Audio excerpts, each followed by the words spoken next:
Buenas, hoy tenemos una invitación especial. Alpina, que es una marca muy importante en el desarrollo del país, de Colombia y de nuestra historia también industrial y de alimentos. Es una marca que tiene una gran relevancia dentro de nuestro concepto también de identidad, pues como colombianos a lo largo del tiempo.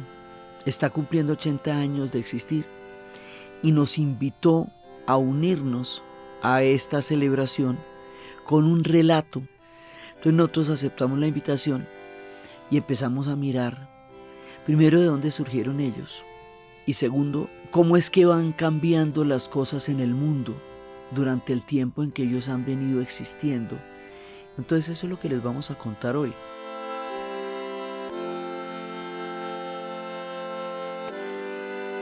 Este episodio fue patrocinado por Alpina, 80 años nutriendo un mañana delicioso. Yodelay, yodelo, yodelay, yoda. Yodelay, yodelo, yodelay, yoda. Yodelo. Entonces, pues, ¿de dónde vienen ellos? De Suiza, por allá de Suiza.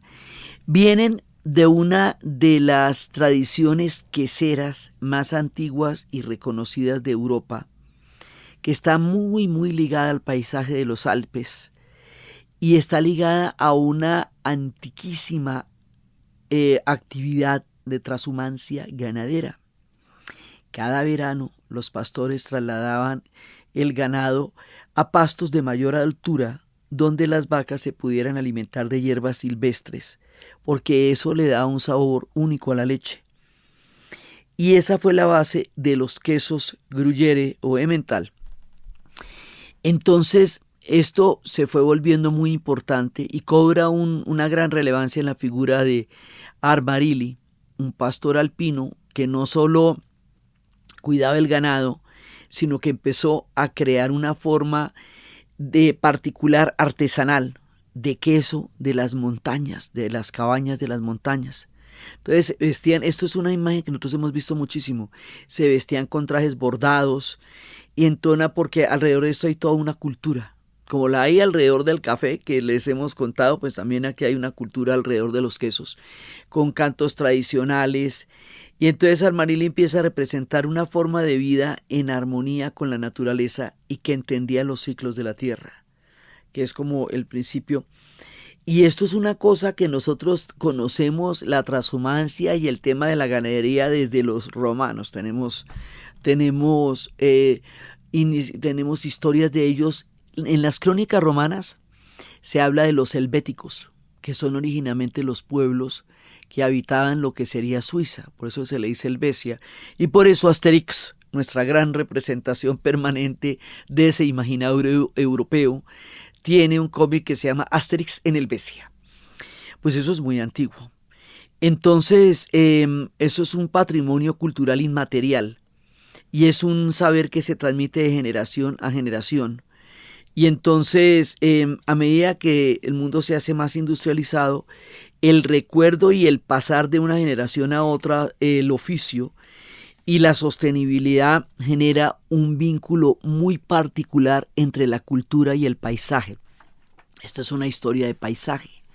Entonces, con esa herencia detrás, con esa cultura, con ese vínculo entre paisaje y gastronomía, y un poco en la línea de las historias de los alimentos que nosotros les hemos contado también en otra época, pues llegan ellos a Colombia. Y dice uno, ¿y esto por qué van a llegar a Colombia? Pues porque en la Segunda Guerra Mundial la gente está huyendo de Europa. Eso se ha puesto bastante tenaz. Ellos son suizos, Suiza fue neutral, porque tiene, pues, son los tres cantos, Suiza es alemana, es italiana y es francesa. Y todos esos estaban en guerra. Entonces, desde la Primera Guerra Mundial, Suiza adoptó una neutralidad, porque normalmente los que se agarran todos componen a Suiza. Entonces ella dijo, bueno, estos están agarrados todos con todo, yo me voy para Colombia. Y aquí llegan.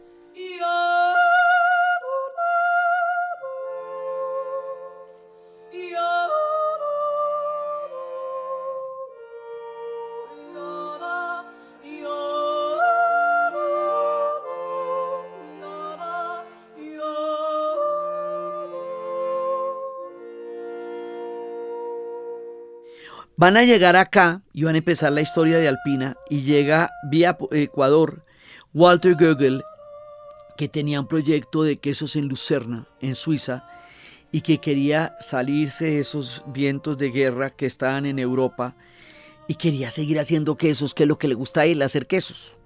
Entonces no se pueden hacer quesos durante la guerra. Durante las guerras no se puede hacer nada de eso. No hay vaquitas por ahí subiendo a pastos mejores. La gente no tiene el tiempo para madurar los quesos, ni para ordeñar la vaquita, ni para poder mirar el paisaje, ni para sentir la paz de los Alpes, porque todo el mundo se estaba disparando y había bombardeos por toda Europa. Recuerden que la guerra es totalmente opuesta a cualquier actividad productiva, alimenticia, armónica, cultural, porque lo que hace es destruir todo. Entonces ellos querían seguir haciendo sus quesos. Y se vino con un amigo que se llama Max Basinger y se vinieron los dos a trabajar acá.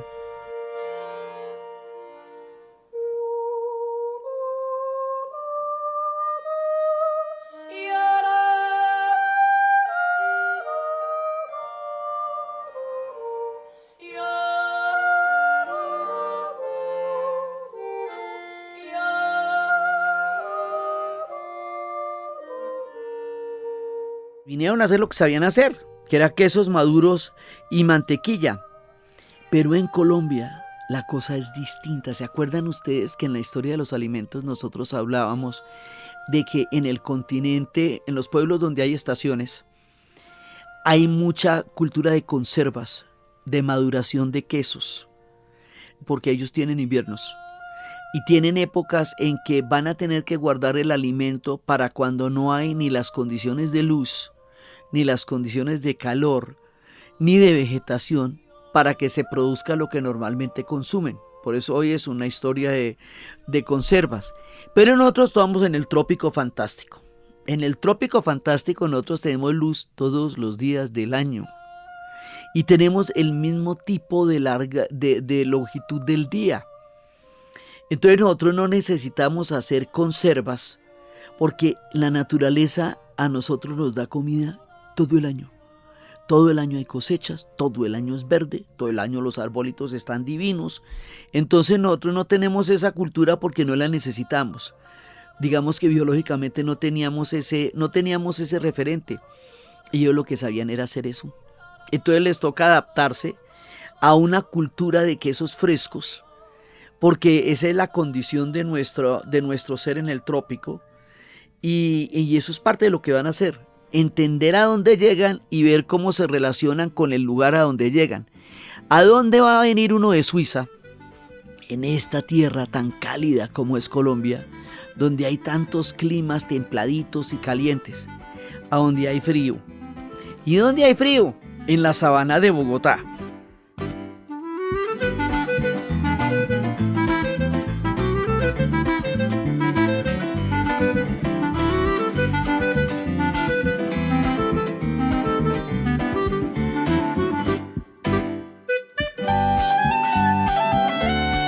Entonces este enorme altiplano, el altiplano cundiboyacense que les he contado, que es una cosa desmesuradamente grande, como un techo, como una mesa, encima de los Andes, a 2.600 metros de altura sobre el nivel del mar. Entonces ellos llegan acá y van a encontrarse con el Valle de Sopó. Y el Valle del Sopó se les va a parecer a los paisajes suizos. Entonces, porque nosotros, como le digo, somos tan diversos que hay para todo.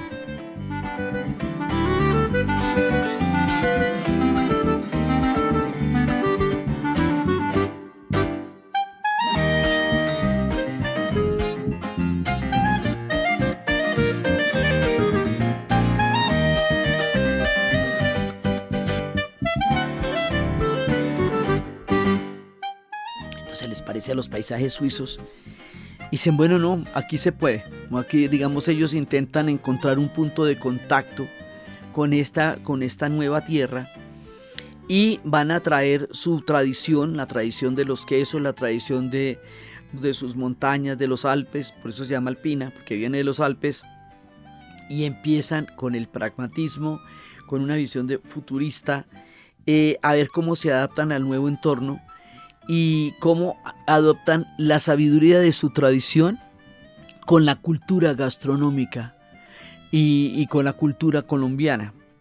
Entonces ellos van a tener un logo que es muy curioso porque el logo es un monte que se llama el Matterhorn, que es una de las montañas más icónicas de Suiza. Siempre que le muestran a Suiza le muestran ese monte, y entonces es una manera de traer como la raigambre de su tierra y de traer esa inspiración y volverle el logo y que forme todo el simbolismo de lo que significa haber venido de Suiza, venir de la cordillera de los Alpes a la cordillera de los Andes, porque aquí estamos metidos en los Andes tremendos, sí, en sus 3 ramales, en estas 3 cordilleras que tantas veces les hemos descrito, porque nos circundan, porque nos definen, sí, porque están en nuestro enorme paisaje. Y entonces ellos van a ver cómo hacen este encuentro entre los Alpes y los Andes, cómo mantener la pureza de los quesos que ellos tienen y cómo adaptarse en un ambiente que no es nevado. La montaña de ellos en su ícono sí es nevada, pero está metida no en la frontera entre Suiza e Italia, que es donde originalmente queda ese monte, sino en Sopó, donde hacen una casita y la gente termina volviéndose un paseo familiar.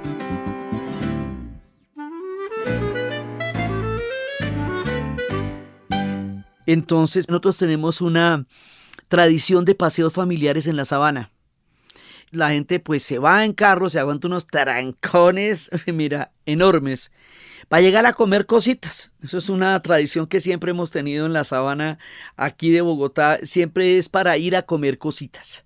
Entonces, pues una de las cositas que más se comen en los paseos, y eso en varias generaciones, es una tradición que ha pasado de una generación a otra, es ir a la casita de Alpina a Sopó a comer cositas.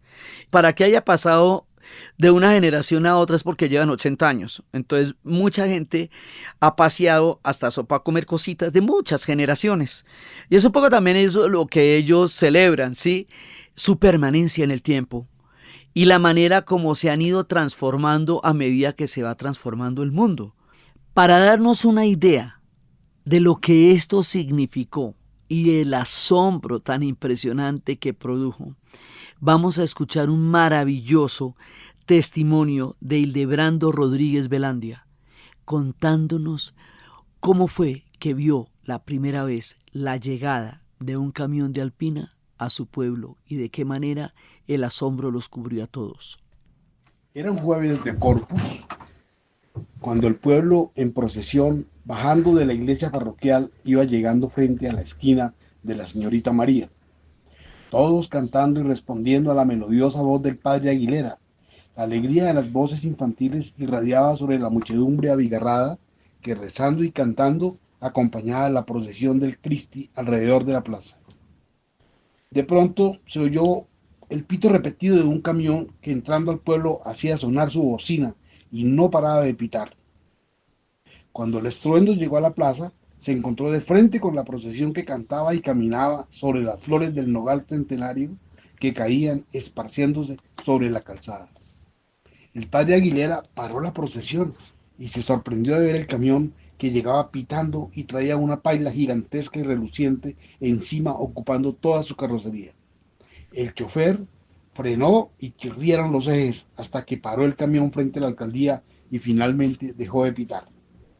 Venía tan cansado el pitador desaforado que abrió la puerta del camión y se bajó a estirar las piernas porque venía del Ecuador, dijo, y traía tanto polvo en su sombrero y tanta tierra en las llantas del camión que se veía venido de muy lejos y por embarrados caminos. Así era, porque la paila gigantesca que traía encima de la carrocería, atada con cables y contenida con soportes y cuñas, era la paila de cuajar leche más grande que se hubiera imaginado ningún vecino, y la traía del país del Ecuador, a donde la paila había llegado por mar procedente del viejo continente, siendo su propietario el joven alto, rubio y delgado, recién llegado a Sopó, proveniente de la lejana Suiza, para hacer su emprendimiento, elaborando quesos y trabajando la producción lechera que salía de los hatos del valle del río Teusacal. Ya hacía algunos años que las vacas ya habían llegado al valle de Sopó, pero nadie tenía noticia de que existiera una paila de cuajar leche de semejantes dimensiones. Después, El chofer volvió a prender el camión y la paila siguió su camino hacia la calle del Santuario, donde el suizo, ocupado en sus emprendimientos lácteos, cuajaba leche y fabricaba quesos de 3 arrobas. Mientras la procesión regresaba a la iglesia, los campesinos se hacían eco de las dimensiones y repentina aparición de la paila reluciente. Porque ¿a quién se le puede ocurrir traer una paila tan desmesurada? Dijo el tinajo, a lo que contestó Gavilán: yo soy el que ve de lejos y me late que si así es la paila, ¿cómo será la cocina? Ellos llegan en 1945, estaba terminando la Segunda Guerra Mundial, que hace poco se celebraron las dos finales, el final en Europa en Reims el 8 de mayo y el final, la rendición ante Rusia el 9 de mayo, el día de la victoria. Rendición incondicional quiere decir apague y vámonos, esto no va más. Entonces ellos vienen con esa, digamos, con esa carga detrás. Y esa carga es una carga muy grande porque pues el conflicto de la Segunda Guerra Mundial había comenzado en 1939, había dejado más de 60 millones de muertos, 27 de los cuales fueron rusos, pues soviéticos, o sea, soviéticos todos.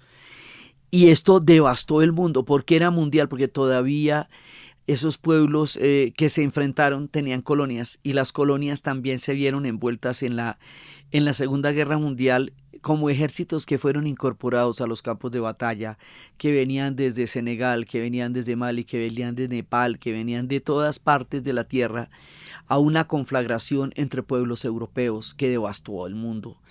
Y que hay que recordarla muy bien para que no se repita. Esto fue tan tenaz que tocó volver a hacer todo el orden mundial porque había destruido todo lo que se había intentado hacer antes. O sea, la Segunda Guerra Mundial no solamente devasta físicamente Europa, sino que la va a devastar moralmente también. Y también en todo su sentido de la democracia. Toda la civilización europea se vio cuestionada en la Segunda Guerra Mundial y en la Primera Guerra Mundial. Por eso es que Stefan Zweig siempre nos habla de estos dos episodios aterradores como el suicidio de la razón, porque no de otra manera se puede explicar que pueblos que hayan construido pilares de civilización tan importantes y que lograron llegar a imponer en el mundo entero a través del colonialismo, cuando ya llegan a un nivel de cultura lo suficientemente elaborado, decían destruirse en una entropía que hoy aún todavía tratamos de entender.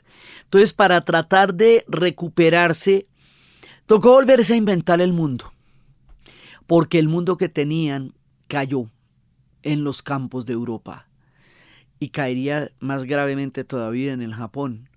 Entonces, de esto vamos a contarles muchas historias después, ya verán. Vamos a meternos en esto poco a poco, pero por ahora estamos contándoles en qué pasó en estos 80 años, que es nuestro relato. Y lo primero que se hizo fue la creación de la ONU.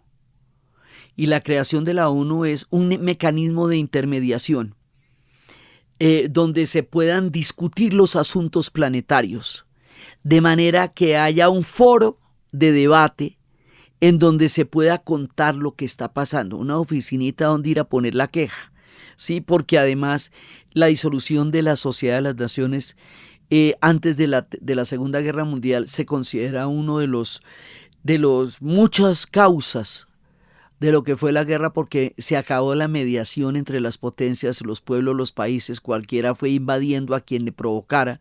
Entonces por eso se creó la ONU como una manera de establecer un mecanismo de mediación. ¿Cómo funciona eso? Y todo eso se los voy a contar en otro momento, pero se los voy a contar pronto, ni crean que no. Y por qué se hizo y cuál es el derecho al veto y todo eso, pero se creó la ONU. Y al mismo tiempo que se crea la ONU, empieza la Guerra Fría.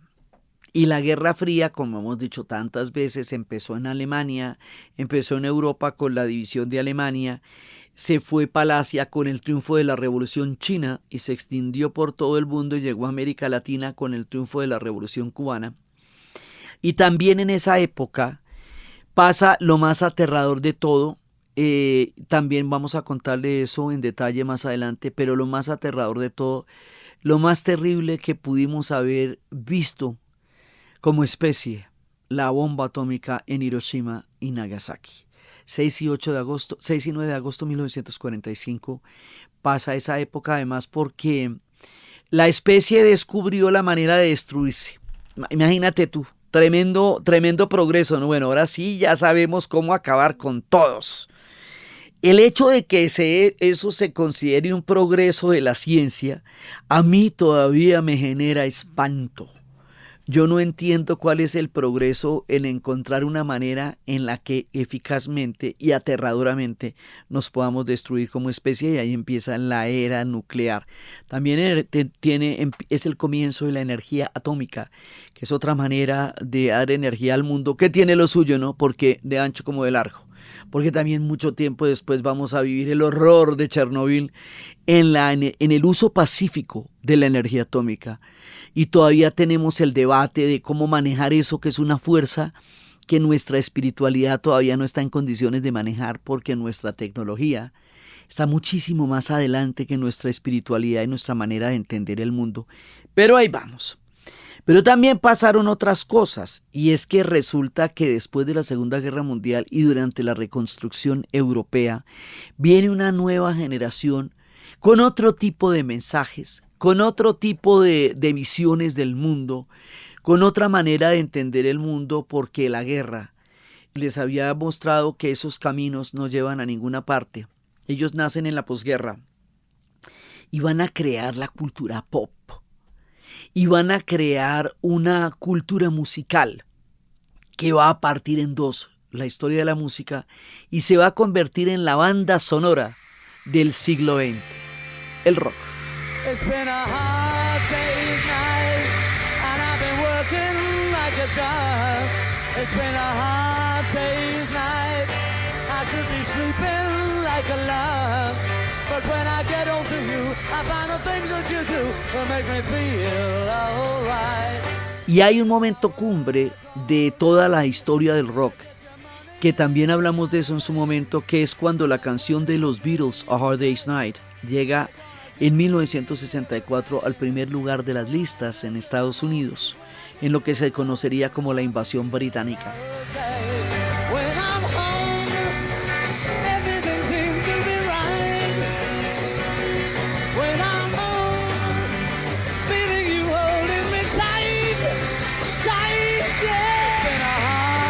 Y porque también el fenómeno de la contracultura, que fue esta revolución cultural y política que se hizo durante los años 60 en Estados Unidos y en Europa, y que dio lugar a tanta nueva formulación de derechos, porque finalmente la contracultura es una formulación de derechos y de formas de vida más tolerantes y más empáticas en la especie.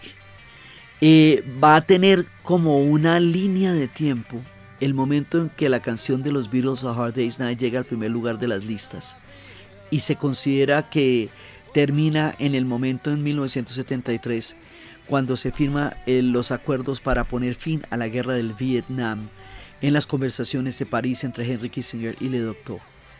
Entonces, en la música hay un movimiento musical de unas proporciones absolutamente impresionantes, y tomamos este hecho como uno de los hitos, pero pues de eso podríamos seguir hablando, y hemos hablado mucho.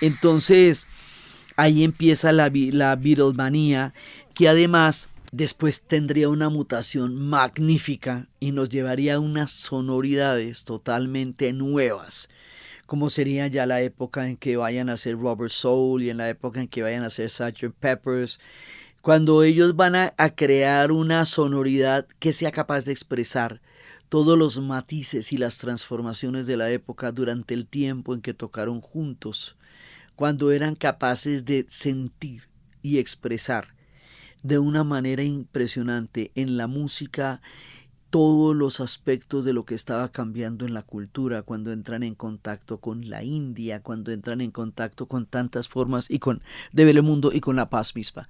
Así que esta llegada de The Hard Day's Night en las listas marca un parteaguas en lo que va a ser la gran revolución del rock, como uno de los muchos hitos. Habrá muchos, pero esto es importante. También esa es la época en que nosotros como especie pudimos asomarnos por primera vez fuera del globo terráqueo. Y eso va a ser la carrera espacial y va a ser la gran competencia entre las dos potencias de los Estados Unidos y la Unión Soviética por quién ganaba la carrera por la tecnología y por el avance como potencia. Y el avance como potencia se medía en dos escenarios, en la carrera espacial y en las Olimpiadas. Esas eran como las dos grandes vitrinas de qué tan poderoso era cada una de estas potencias. A lo bien, ¿no? El resto era en la parte militar, y era la OTAN y el Pacto de Varsovia, y eran las divisiones blindadas y las invasiones de países y las guerras que se produjeron dentro de la Guerra Fría. Entonces es la parte asquerosa del asunto, pero la parte chévere era cómo se proponen desde una carrera espacial algo que realmente sería un relato de humanidad. Y ese cuando por primera vez hay un lanzamiento que es el Sputnik, el primer satélite soviético, y luego viene el vuelo de Yuri Gagarin, que hace un giro por fuera de la Tierra. Hoy por hoy estas cosas nos parecen remotas y chistosas, pero nadie había salido de la Tierra antes, nunca. Y salir y darle varias vueltas a la Tierra y haber diseñado un cohete para poder hacer eso, era una vuelta bien complicada, y lo estábamos soñando desde las épocas de Ícaro, que con sus alas de cera quería estar cerca del Sol. Entonces fue en 1957 lo del Sputnik. Mire, esto es tan importante que la vacuna en el COVID tiene el nombre de esto, se llamaba Sputnik, por eso. Sí, o sea, esto es una memoria colectiva importante. Y luego viene el vuelo del Yuri Gagarin en el 61. Estados Unidos, viendo que se quedaba atrás, empieza el programa Apolo, y hacen en ese momento, en el discurso de Kennedy, que dice que en esta generación y en este tiempo él promete que los Estados Unidos van a poder llegar a la Luna, y si vamos a hacerlo, porque podemos hacerlo, y va a ser un propósito. Y efectivamente, el 20 de julio de 1967, Neil Armstrong, Buzz Aldrin caminan sobre la superficie de la Luna, mientras Michael Collins estaba orbitándola. Y esta transmisión, porque también ahí pasa otra cosa, ha surgido la transmisión vía satélite, que surgió por primera vez con un concierto de los Beatles. Fue la primera transmisión que se hizo planetaria. O sea, la primera vez que todos nosotros podemos ver, nos podemos ver al mismo tiempo. Hoy por hoy, con los celulares inteligentes, esto se hace cotidianamente, pero todo eso tocó inventarse el satélite que pudiera enlazar el mundo entero de manera, y los cohetes para poder llegar a la Luna, y la tecnología para poder llegar a la Luna, de manera que todos pudiéramos estar conectados viendo un mismo televisor ese 20 de julio de 1969 para ver el primer paseo de la humanidad por la superficie de la Luna. Y eso nos voló la cabeza, porque inmediatamente nos metió el cosmos en la cabeza, y David Bowie sacaría Space Oddity, y estaríamos todos pensando en el cosmos, y nos dio una dimensión de mundo y de planeta que no teníamos antes de estos dos programas espaciales, y además nos hizo pensar en algo como especie, porque la carrera espacial nos hizo pensar como especie más que como estados nacionales, porque finalmente éramos los humanos los que estábamos proyectándonos en un mundo fuera de aquel en el que habíamos nacido, del planeta azul. Entonces, eso también ocurrió en este tiempo.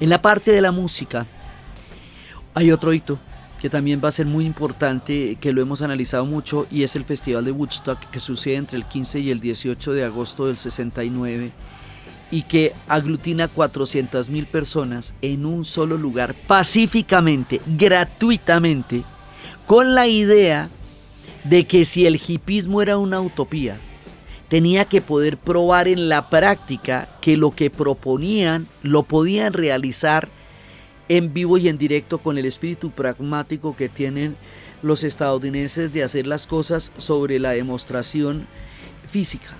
Si nosotros queremos un mundo donde todo el mundo pueda hacer lo que quiera, donde todo el mundo respete al otro, donde todo el mundo pueda vivir en el estado y en la vibración en la que quiere vivir, tenemos que poder probar que somos capaces de hacerlo. Y lo hicieron a través de un festival de música con todos los grandes músicos de la época, y el punto, digamos, que aglutinó toda la música de Woodstock era para la guerra del Vietnam.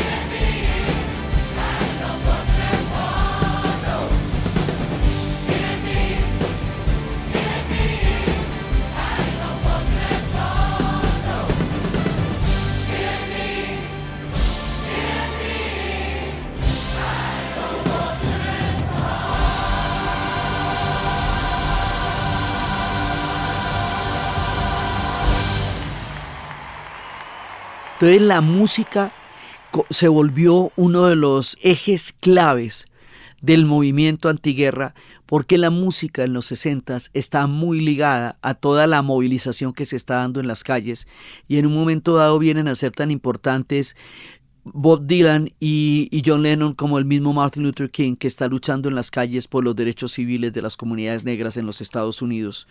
Entonces es una época de muchos cambios, y les digo que es una época de derechos porque es una época en que empieza por los derechos de las comunidades negras, a lo mínimo al voto, a ser ciudadanos en un país que ha jurado en su constitución, que es un principio autoevidente en sí mismo, que todos los hombres y las mujeres nacemos libres ante la ley.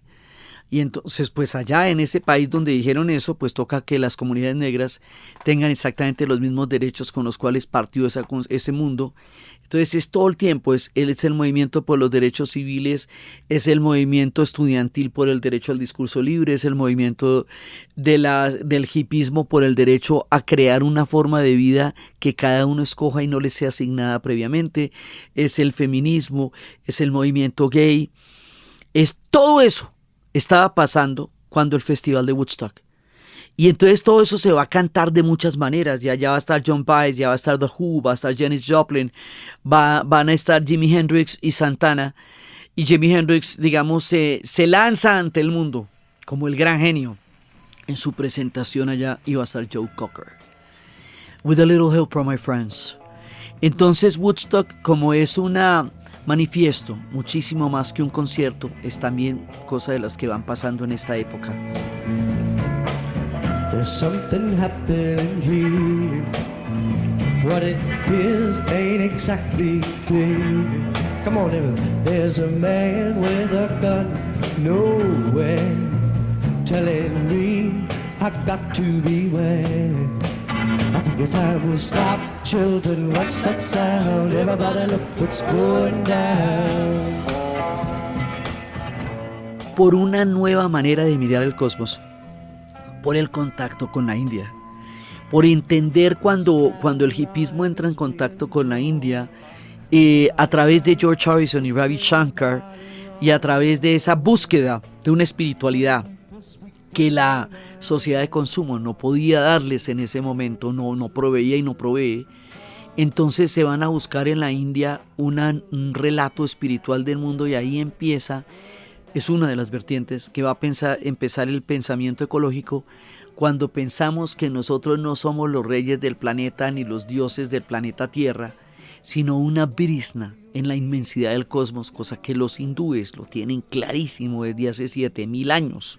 Entonces el contacto con la India les vuela la cabeza y los hace pensar en el planeta como algo completamente diferente a un lugar para explotar recursos.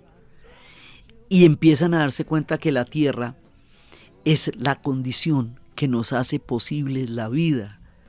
Esto durante otra época era la madre tierra, luego se volvió la tierra máquina, y aquí dicen no, pero cuando la tierra era la madre podíamos adaptarnos a ella y no al revés. Todo este tipo de nuevos pensamientos nos va a llevar a la Cumbre de la Tierra en 1972 en Estocolmo, y fue la primera gran conferencia de las Naciones Unidas dedicada exclusivamente al medio ambiente en 1972. Ahorita estamos en las más graves, pero esta conciencia empieza en esta época. Se van a reunir 113 países y más de 400 organizaciones no gubernamentales, y se va a declarar el medio ambiente. Esto puede sonar obvio, pero tocó declararlo. El medio ambiente como patrimonio común de la humanidad, teniendo en cuenta que todos vamos a respirar el mismo aire y vamos a caminar por la misma tierra, pensemos lo que pensemos, legales o no legales, blancos o no blancos, el aire es el mismo y la tierra es la misma. La conciencia, nuevamente, de nosotros como especie, empieza a forjarse acá, en la Cumbre de la Tierra. Y esto es el que va a crear el programa de las Naciones Unidas para el Medio Ambiente. Y esto es lo que nos va a dar la idea de que la Tierra es una casa común. Esto que ahora decimos, no hay planeta B, este es el único que tenemos. Entonces, semejante conciencia planetaria es uno de los hitos importantísimos de lo que estamos contando en estos 80 años. Después vamos a pasar a una revolución de unas proporciones prometeicas. Y es cuando este proyecto de ARPANET, que era un secreto militar por si había una guerra termonuclear total y todas las centrales de comunicación llegaban a apagarse sistemáticamente y no quedáramos sino en un gran apagón, hubiera una red que se pudiera dar periféricamente por fuera de estos grandes circuitos y que pudiera funcionar en caso de que hubiera semejante catástrofe. Se llamaba ARPANET y era un secreto militar, pero ese secreto militar se hizo con las universidades. Y como se hizo con las universidades y era una red, pues se esparció porque eso hacen las redes. Y las universidades van a tomar esta información y la van a popularizar. Y esto nos va a llevar al computador. Y primero va a ser el gran computador de Alan Turing, secreto militar más grande guardado durante la Segunda Guerra Mundial, que lo van a hacer en Bletchley Park, Inglaterra, lo que es un museo hoy fantástico contando esa historia de Alan Turing y de la máquina Enigma para descifrar los códigos de los japoneses durante la Segunda, de los alemanes durante la Segunda Guerra Mundial. Y después de todo eso, pero el computador que se va a hacer, los computadores de la IBM tenían el tamaño de un mural, de un edificio, eran unas cosas absolutamente increíbles de ciencia ficción, pero en 1970 se van a dar a la tarea prometeica de hacer que esa tecnología que está montada en un enorme computador se pueda montar en un aparato que cada cual llegue a tener en su casa. Eso es una revolución absolutamente impresionante. Entonces eso empieza por un computador en una feria que en esa época no tenía todavía ni teclado ni pantalla, pero ya era la forma que podría tener en el futuro. Se llamaba el Altair, porque ese día en la serie de televisión del viaje a las estrellas, el capitán Kirk y su tripulación iban al planeta Altair. Y esto va a inspirar a Bill Gates y a Paul Allen a fundar Microsoft. Y aquí nos vamos a meter con el computador personal y después viene Apple en el 77 y la IBM hace una computadora personal que ya no es este armatroste enorme y Cooper empieza a hacer Motorola y de aquí nos vamos a meter en el teléfono que después van a llegar a ser los teléfonos inteligentes. Una de las cosas que va a pasar en estos 80 años es una revolución tecnológica que va a continuar mientras va pasando todo esto y continúa ahora en una fase todavía más alucinante. También en esa época, en 1982, a nosotros, los colombianos, nos va a pasar una cosa que nos va a llevar a la narrativa del planeta Tierra.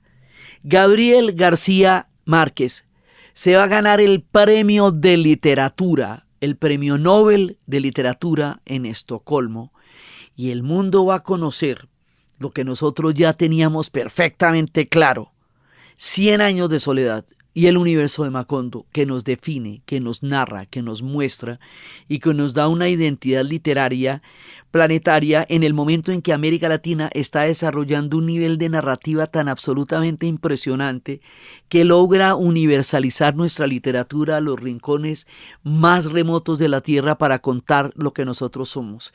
Es la época del boom latinoamericano, del que también hemos hablado, que cuenta la historia de esta explosión literaria de todo lo que hace Borges, Cortázar, García Márquez, Carlos Fuentes, Octavio Paz, Gabriel García Márquez, Mario Vargas Llosa recientemente fallecido, una explosión de escritores que nos va a llevar a que el mundo conozca esta particularidad sutil, magnífica e imponente que es América Latina.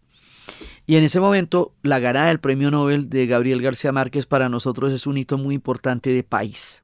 Para 1989 y 1990, la Guerra Fría que se había montado y que había definido una serie de muros y separaciones, dos bloques geopolíticos, militares, se viene abajo cuando cae el principal hito que sostenía esta división artificial de Europa y del mundo, la caída del muro de Berlín. Entonces la división de Europa que se había pactado en las conferencias de Yalta y de Potsdam, que hace que la Europa del Este vaya a quedar ligada al espacio de influencia política y militar de la Unión Soviética, y la Europa del Oeste vaya a quedar bajo el espacio militar y político de los Estados Unidos, en alianza con Inglaterra y Francia. Se encontraban los dos bloques en el Checkpoint Charlie, en el punto del muro de Berlín. Uno de los episodios más impresionantes fue esa noche en que los alemanes del este salen y tumban el muro de Berlín, que había sido el muro del terror, donde tanta gente murió entre los túneles, las alambradas, la total supervisión absoluta a partir de los espías de cómo era el mundo interior. Y ahí cae el muro de Berlín, se acaba la Guerra Fría, después se va a disolver el Pacto de Varsovia, después se va a disolver la Unión Soviética, y al disolverse la Unión Soviética, todo el discurso que fundamentaba la división de bloques geopolíticos durante el siglo XX queda sin base por W. Uno de los contrincantes se retira del juego porque se disuelve. Y todo esto va a empezar con la caída del muro de Berlín, con la ruptura de las alambradas que separaban en lo que se llamaba la cortina de hierro, porque literalmente era una cortina de alambradas y de tanques que separaba a una Europa de otra.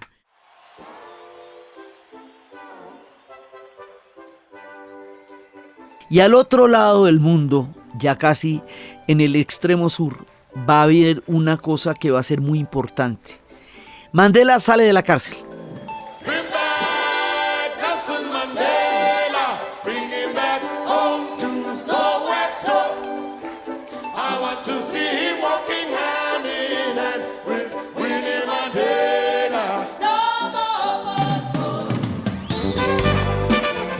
Nelson Mandela había pasado 27 años en una prisión en Sudáfrica denunciando una forma de segregación institucional sistemática que separaba la vida de las comunidades negras inmensamente mayoritarias, dominadas por una comunidad blanca de Afrikaners Boers que habían creado un sistema de poder basado en un racismo institucional inspirado en el Tercer Reich, copiado de las leyes de Nuremberg por Verwoerd, el que lo lanzó y que separaba los sistemas de educación, los hospitales, la vida cotidiana, la cultura, y que separaba el país en una cantidad de divisiones que se conocerían como bantustanes y empases, donde la gente tenía que circular solamente por el lugar del pase que tenía en la mano, que correspondía a su etnia, y solamente para ir a cuidar los hijos de los blancos y a limpiar el pasto de los blancos y luego volver a los guetos, donde la pobreza era un instrumento de degradación y donde llegaron a vivirse los episodios más aterradores de la historia de segregación humana. Y es cuando Mandela sale de la cárcel, él renuncia a la venganza y la renuncia de la venganza de Mandela nos pone en un plano geopolítico completamente diferente, porque no se trataba de suplantar una barbarie por otra, sino de crear un país del arco iris. Los perdono y los necesito para poder crear una Sudáfrica conjunta.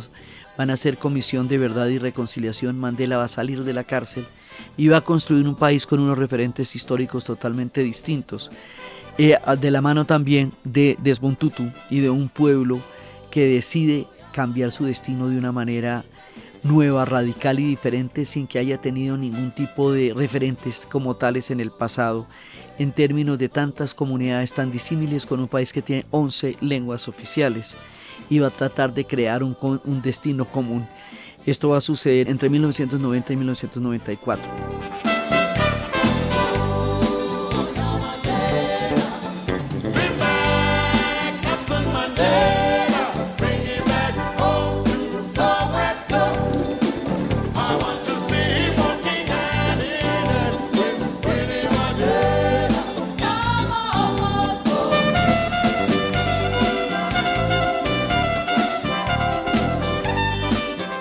En esta época, en Colombia, va a ocurrir una cosa de una magnitud y de unas proporciones.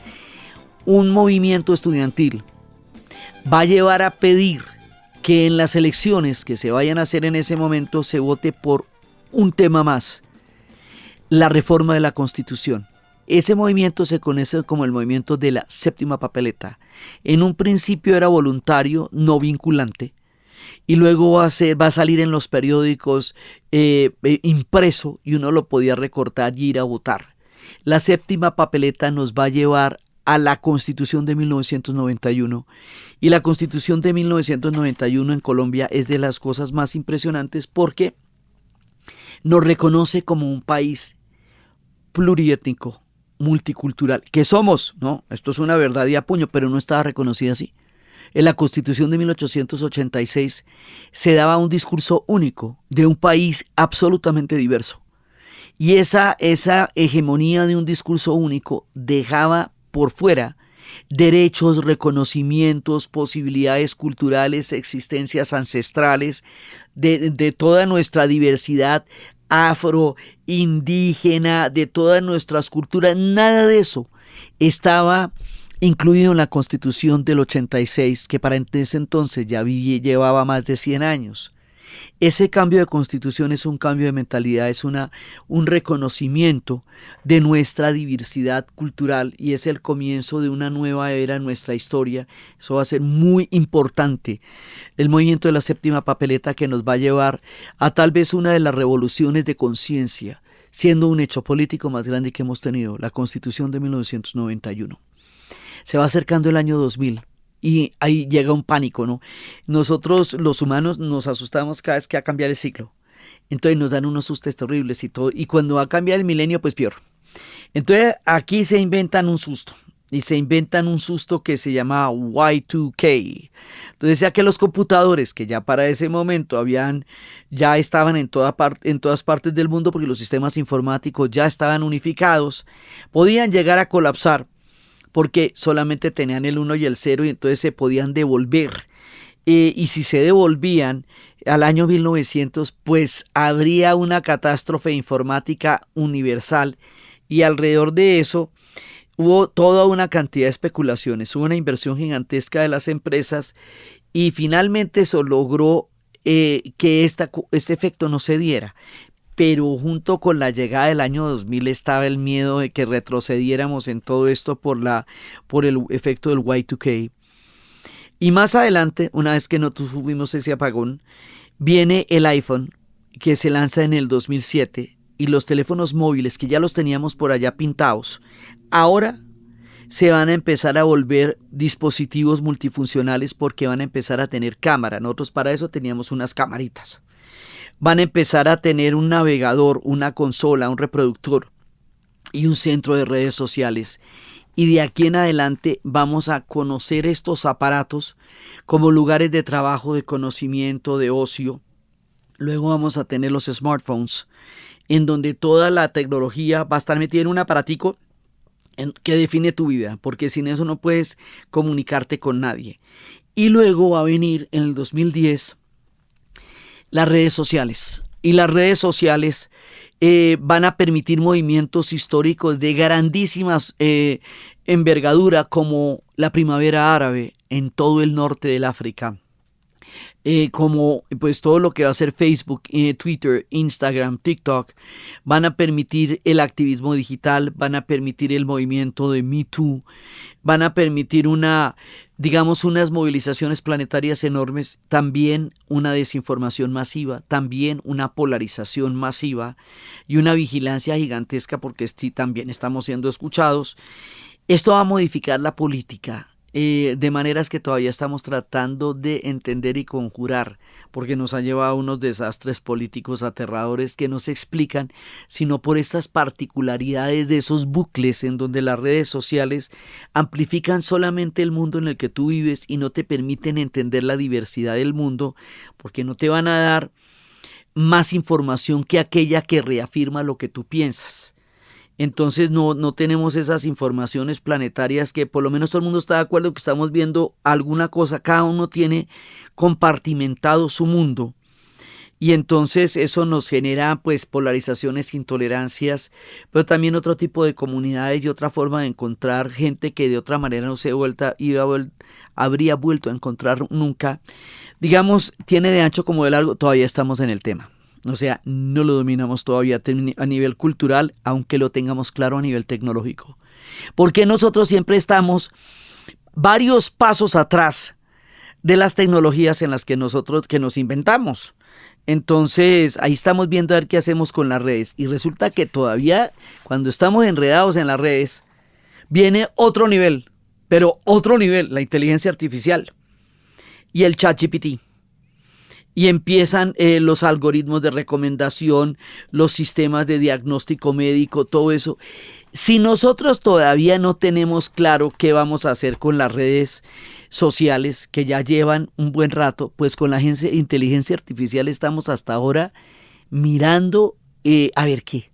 Eso con qué se come. La única referencia que teníamos de eso era la ciencia ficción, que es distópica por definición. Entonces pues siempre nos llevaba a unos escenarios sumamente oscuros. Entonces, ¿esto puede controlar el algoritmo? ¿Qué es digamos ese sistema matemático que le permite aglutinar una información parecida y replicarla?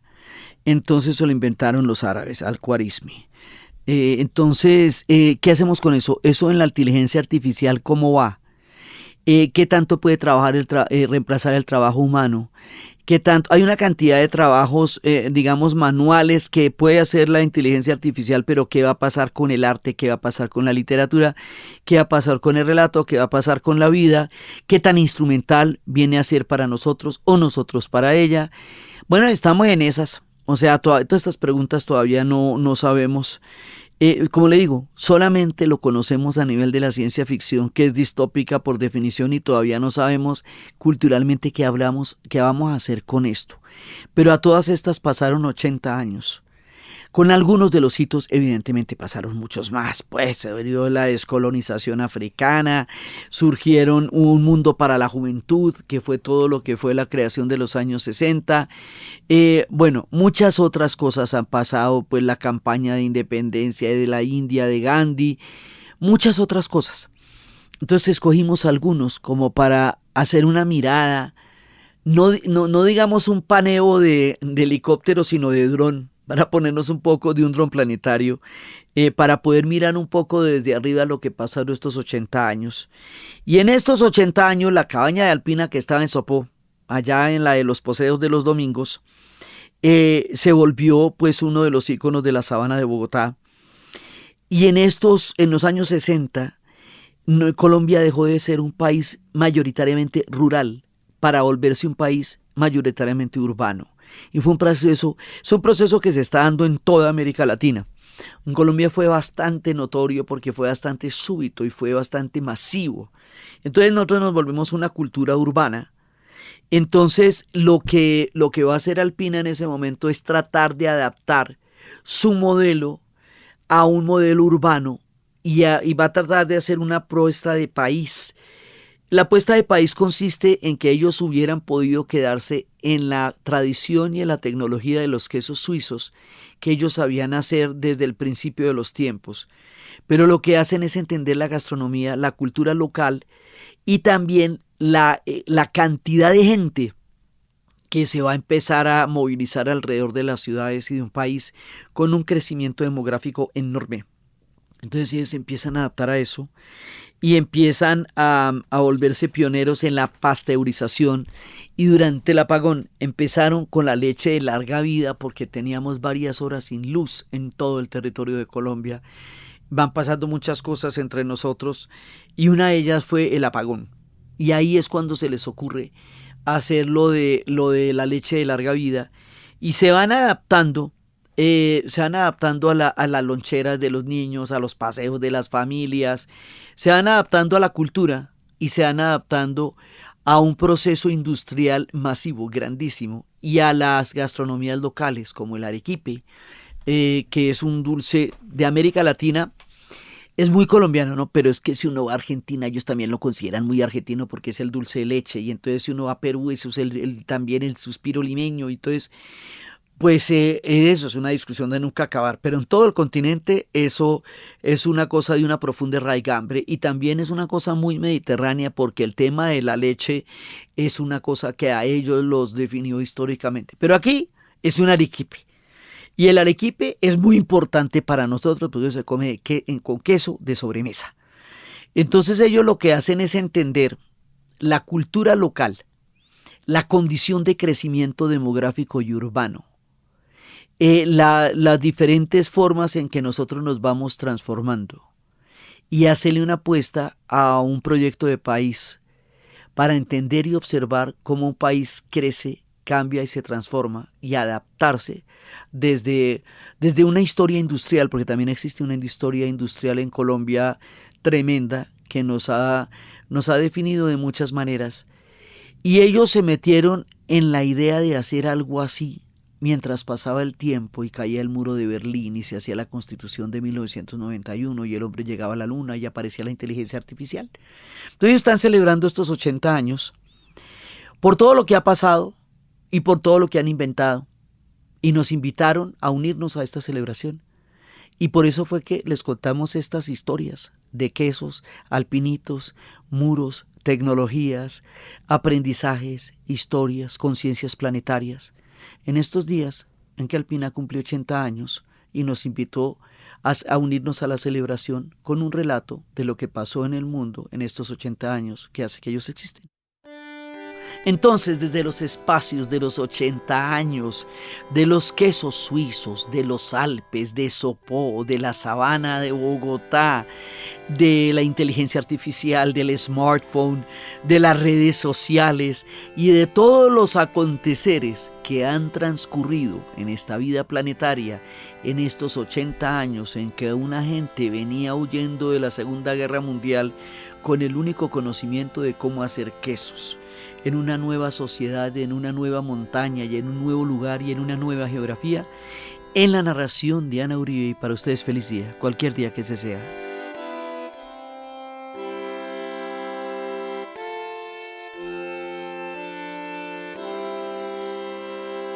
Este episodio fue posible gracias a los alpinistas, productores de leche, aliados y a todos los colombianos que han creído en Alpina durante estos 80 años. Gracias por haber hecho parte de esta historia y por seguir nutriendo un mañana delicioso. Este podcast fue grabado en Los Gatos Studios y fue posible gracias al equipo de dianauribe.fm, que está integrado por Diana Uribe, Diana Suárez, Arturo Jiménez, Milena Beltrán y la edición y musicalización de Eduardo Corredor Fonseca. Y siempre con el gran apoyo de las personas que nos donan en Patreon, PayPal y PayU. Estamos en redes sociales y en el canal de YouTube como @dianauribe.fm. Agradecimientos a Hildebrando Rodríguez Velandia por compartir con nosotros su magnífica historia. Yodelay, yodelo, yodelay, hoda, Yodelay, yodel-lo, yodelay, yoda, yodel